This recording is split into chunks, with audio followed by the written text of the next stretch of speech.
Pranab news official চ্যানেলে আপনাদের সবাইকে স্বাগত। আশা করি আপনারা সকলেই ভালো আছেন।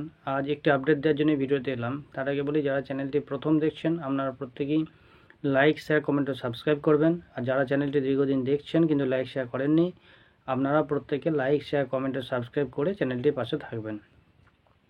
যে আপডেটটি দেওয়ার জন্য ভিডিওতে এলাম সেটি হচ্ছে, আপনারা প্রত্যেকেই জানেন যে অলরেডি গত কাল থেকে আবার প্রাইমারিতে সেকেন্ড কাউন্সেলিং শুরু হয়েছে।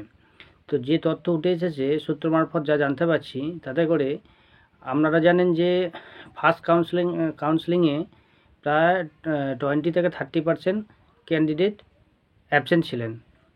তো সেই তথ্য অনুযায়ী আমরা এই চ্যানেলে জানিয়েছিলাম যে ফার্স্ট কাউন্সেলিংয়ে কীরকম ক্যান্ডিডেট প্রেজেন্ট ছিলেন এবং কীরকম ক্যান্ডিডেট অ্যাবসেন্ট ছিলেন। তো গতকাল থেকে সেকেন্ড কাউন্সেলিং শুরু হয়েছে আবার প্রাইমারিতে। তো যে তথ্যটা আছে, প্রায় প্রথম দিনই 27%, প্রায় 27% ক্যান্ডিডেট অ্যাবসেন্ট। অর্থাৎ যা বোঝা যাচ্ছে, এই ধারা যদি চলতে থাকে, আজকেও আছে কাউন্সেলিং, দেখা যাক কি হয়, কি তথ্য উঠে আসে। যদি এই ট্রেন্ড চলতে থাকে তাহলে দেখা যাবে এরপরে যে সমস্ত ক্যান্ডিডেট আছে তারাও হয়তো ডাক পেয়ে তাদের চাকরিটা হয়ে যেতে পারে। এইভাবে যদি অ্যাবসেন্ট থাকে ক্যান্ডিডেট, তো কি হবে না হবে সেটা তো আমরা দেখতে পাবো। আপাতত 4-5 দিনের শিডিউল আছে, দেখা যাক কি হয়। তা প্রথম দিনই প্রায় 27%, মানে 100, প্রায় যা সংখ্যাটা বোঝা যাচ্ছে যে হয়তো এরপরে যে কাউন্সেলিং হবে থার্ড কাউন্সেলিং হয়ে যাওয়ার পরও যা বোঝা যাচ্ছে, প্রায় এটা আমার ধারণা প্রায় 2,500 থেকে 3,000 সিট পড়ে থাকবে 14,000 মধ্যে থেকে। 14,352 সিট অ্যালটমেন্ট ছিল 2014 সাল। 2024-এও সেই সিট, একটা সিট বাড়ায়নি, কমিশন বাড়ায়নি। যাই হোক, তবু নিয়োগ প্রক্রিয়া চলছে, তো সেই নিয়ে কেসও আছে, সুপ্রিম কোর্টে কেস চলবে, সে নিয়ে চাপ নাই। কিন্তু যে তথ্যটা দেওয়ার জন্য এলাম, যদি এইভাবে ক্যান্ডিডেট অ্যাবসেন্ট থাকে, তাতে করে থার্ড কাউন্সেলিংয়ে যারা ডাক পাবে তারা হয়তো চাকরিটা পেয়ে যাবে। তো তাদের চাকরি পাওয়ার পর যে সিটটা অ্যাবসেন্ট হবে সংখ্যাটা সম্ভবত 2,500 থেকে 3,000, আমার যে ধারণায় 14,000 মধ্যে থেকে। তাহলে এই যে সিটটা পড়ে, এই সিটটা কী হবে? এসএসসি বলবে এই সিটটা উপযুক্ত ক্যান্ডিডেট পাওয়া গেল না, তো এই সিটটা পরবর্তী রিক্রুটমেন্টে আমরা ট্রান্সফার করে দেবো। কিন্তু আসলে তা নয়, পুরোপুরি ভুল বোঝানো হচ্ছে। যারা যোগ্য, যারা বঞ্চিত, ইন্টারভিউ থেকে বঞ্চিত, তারা কিন্তু অলরেডি মাতঙ্গিনী হাজরা মূর্তির পাদদেশে আজ 907 দিন 907 ধরে ধর্ণা মঞ্চে বসে আছে। তারা যোগ্য, তার সমস্ত জায়গায় গেছে, ডেপুটেশন দিয়েছে, সমস্ত জায়গায়, কোথাও বাদ নাই। বিভিন্ন দিনের কর্মসূচি তারা পালন করেছে, রাস্তায় পড়ে আছে, আন্দোলন করেছে, মহামিছিল করেছে, কিন্তু কোনো জায়গাতে কোনো সুরাহা মেলেনি। তো তারা কিন্তু প্রত্যেকেই ইন্টারভিউ থেকে বঞ্চিত, প্রত্যেকেই টেট পাস ট্রেন্ড, অথচ তারা ডাক পাচ্ছে না, অথচ কমিশন জানাবে যে উপযুক্ত ক্যান্ডিডেট পাওয়া গেল না। মানে পুরোপুরি ভুল বার্তা মিডিয়া মারফত। কমিশন মোটামুটি অলরেডি থার্ড কাউন্সেলিং হলেই আপনারা বুঝে যাবেন, এই তথ্য মোটামুটি ওনারা মিডিয়াকে ডেকে জানিয়ে দেবে। তো যে তথ্যই দিক না কেন, যারা ইন্টারভিউ থেকে বঞ্চিত আছেন তারা কিন্তু রাস্তা এখনও আছে, তারা তাদের লড়াইটা জারি রেখেছে এবং প্রত্যেকেই এখন ইউনাইটেড। তো সেই হিসেবে বলা যেতে পারে, আপনারা যেভাবে ইউনাইটেড আছেন এইভাবে ইউনাইটেড থাকুন এবং লাগাতার কর্মসূচি পালন করে যান। এই ডিসেম্বর মাস, জানুয়ারি মাস, যতদিন না আমাদের শুরু হচ্ছে আমাদের ইন্টারভিউ নিয়ে চাকরির ব্যবস্থা, ততদিন আপনারা লাগাতার কর্মসূচি পালন করে যান। আগামী 24 তারিখ আচার্য সদন, বিকাশ ভবন এবং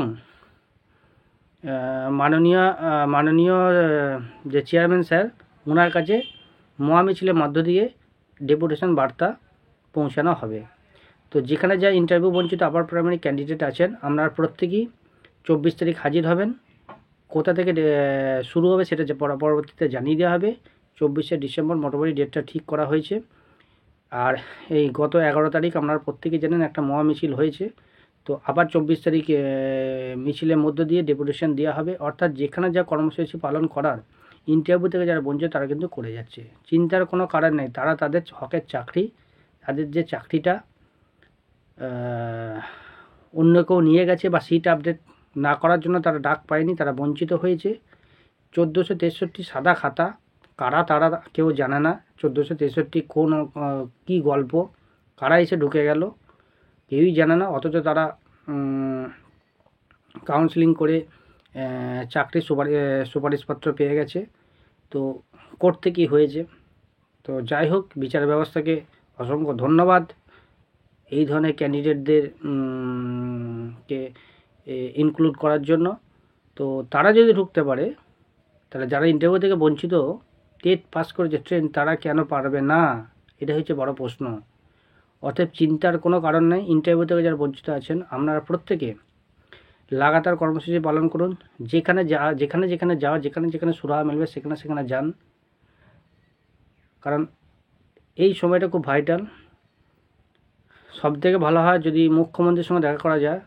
যথেষ্ট পজিটিভ আছে ইন্টারভিউ থেকে বঞ্চিত, তারা যথেষ্ট চেষ্টা করছে যে মুখ্যমন্ত্রীর সঙ্গে দেখা করার, হয়তো হয়ে যাবে খুব তাড়াতাড়ি। শিক্ষামন্ত্রীর সাথেও খুব তাড়াতাড়ি সাক্ষাৎ হবে। এছাড়া আচার্য সদন বিকাশ ভবন মাননীয় চেয়ারম্যান স্যার, ওনাদেরকেও ডেপুটেশন দেওয়া হবে। কালীঘাটেও ডেপুটেশন দেওয়া হয়েছে। তো যেখানে যাওয়ার ইন্টারভিউ থেকে বঞ্চিত ক্যান্ডিডেটরা যাচ্ছে, কারণ তাদের একটা চাকরির দরকার। ইন্টারভিউ নিয়ে তাদের চাকরি নিতে হবে, কারণ 1463 যদি ইনক্লুড হয়ে চাকরি পেতে পারে, অর্থাৎ যারা ইন্টারভিউ থেকে বঞ্চিত আছে তারা প্রত্যেকেই চাকরির যোগ্য, টেট পাস ট্রেন্ড। এ নিয়ে সন্দেহ কোনো জায়গা নেই। তাই বলবো, আপনাদের কর্মসূচি পালন করুন। যেখানে যাওয়ার সেখানে আপনারা যান। এই ডিসেম্বর এবং জানুয়ারি মাস, এই দুটো মাস খুব ভাইটাল। আপনারা লেগে থাকুন, লাগাতার কর্মসূচি পালন করুন। আর যে সিটটা অ্যাবসেন্ট, যদি এই ধরনের অ্যাবসেন্ট থাকে, সংখ্যাটা হয়তো শেষে দেখা যায় 2,500 থেকে 3,000 সিট পড়ে থাকবে। অথবা ওই সিটে ইন্টারভিউ থেকে যে বঞ্চিত টেট পাস ট্রেন্ড, যারা অরিজিনাল যোগ্য এবং বঞ্চিত, তারা যে আবেদন জানাচ্ছে চেয়ারম্যান স্যারের কাছে, আচার্য সদন, বিকাশ ভবন, শিক্ষামন্ত্রী, মুখ্যমন্ত্রী, সবার কাছে জানাচ্ছে। কোর্টেও তাদের সওয়াল আছে। তো অরিজিনাল যারা যোগ্য বঞ্চিত, তাদের দিকে একটু তাকান।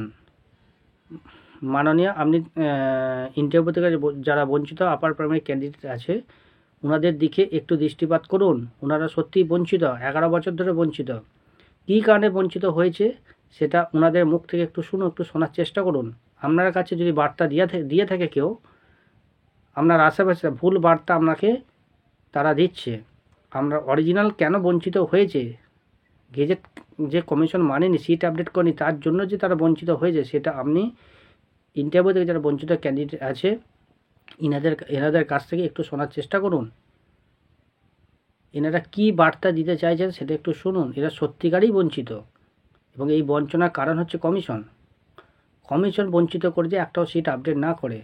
আপনি ইন্টারভিউ থেকে যারা বঞ্চিত ক্যান্ডিডেট আছে, এনারা আপনার সঙ্গে দেখা করতে চাইছে, আপনি একটু এনাদের দেখার সুযোগ করে দেন।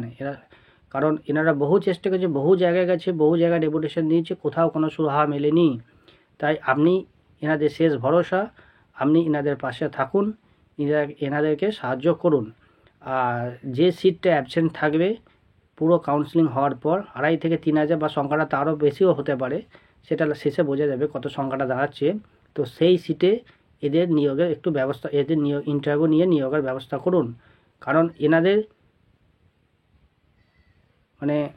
সব কিছু শেষ হয়ে গেছে। এদের বয়স কারো বয়স পেরিয়ে গেছে, 40 অ্যাবাভ।